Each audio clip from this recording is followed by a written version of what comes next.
Today in this video, we're going to talk about how to prepare before actually hitting record. And this is everything you need to know when it comes to scripting and also camera presence. Let's get started. First and foremost, I want to talk about how content creation is all about preparation. So the more you prepare, the more smoothly your shoot is gonna be. Doesn't matter if you're shooting with your phone or you're shooting on a professional movie set. It's all about being prepared. The last thing you wanna do is not come prepared and forgetting what you're gonna say, you get stuck, you become frustrated. Before you know it, you're gonna be frustrated with yourself and you're gonna think, this is not for me. So this is what you need to do to start preparing. Number one is understand video structure. Every video, doesn't matter if it's 30 seconds to a minute or to a whole hour, is you guys need to have a beginning, middle, and end. I touched on this in the previous video, but I'm gonna say this again. Our structure is hook, value, call to action.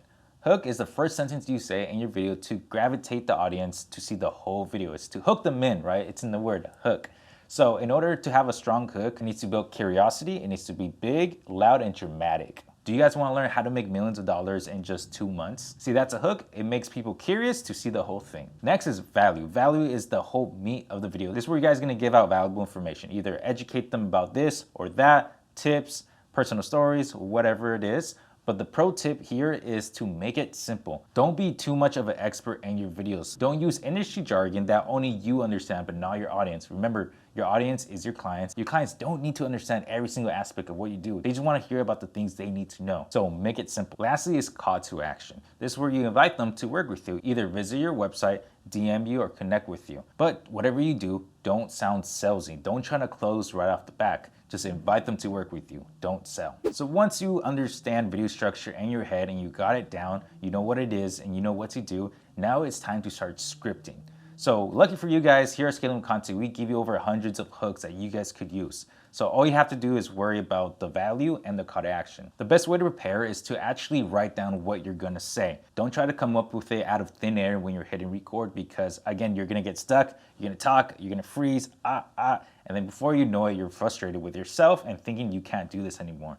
Always prepare and write down what you're gonna say. This is an example of a script that I have here. Notice the hook, the value, and the call to action. Again, the value one, it's simple and to the point. But let's say you're someone that's great on camera and you don't really need to write down word by word. I highly recommend you guys at least do bullet points, at least structure it a little bit. Keep in mind, you're doing 7 videos at once and it's better to write bullet points than nothing at all. Now let's talk about camera presence. When it comes to being on front of the camera, body language is often overlooked by a lot of people. I notice that a lot of people just sit and talk without moving their arms or anything.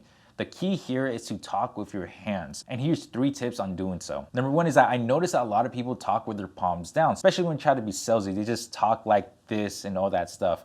You want to avoid putting your palms down. Instead, put it back up. This will make you look more friendly and inviting. Next is chop. And chop is pretty much what I'm doing right now. I'm just chopping just like this. And this is best if you're talking about different things. For example, today I went to the pool, then I went to the gym, and after that I went back home. So notice how I'm doing the chop motion. This is perfect when you're talking about multiple things. Lastly is size. Size is when you kind of think of it like you're holding a balloon, when you're just putting your arms, kind of showing how big something is, right? And this is perfect if you're talking about something serious that means a lot for you or something impactful. So this is used when you're doing something impactful, being dramatic. For example, today I got into a huge car crash. So notice how my hands go like this and I look a lot more dramatic. So palms, chop, and size. Next is your tonality. Sometimes it's not what you say, it's how you guys say it. For example, if you're asking a question, make your tonality actually ask a question, right? Your tone goes up a little bit. Or if you're serious like this and you want to talk about something serious, your tone changes. Or you're excited when it comes to the hooks, because some hooks are more like explosive. You're like, hey guys, blah, blah, blah. So it's changing and playing with your tonality that makes people engage with your videos. Lastly is embrace your personality. Make sure to incorporate your personal stories in your videos that will help push a story forward. People like working with other people. People don't like working with companies. Because at the end of the day, these videos are meant to get people to know, like, and trust you. So you guys need to build that human connection by being yourself. And that is it for the video. If you guys follow these steps, you guys will have no problem recording yourself on camera and you guys are gonna look like experts and superstars to your clients, and you guys are gonna 10x your leads and scale your business. I'm super excited for you guys. And within this video, I talked about scripting and on-camera presence. I didn't go into the technical aspect of things like lighting, camera, mic, sound, all the technical aspects. I didn't go into it. But in my next video, we will dive more into gear if you guys want to take it up a notch. I'll see you guys when I see you guys.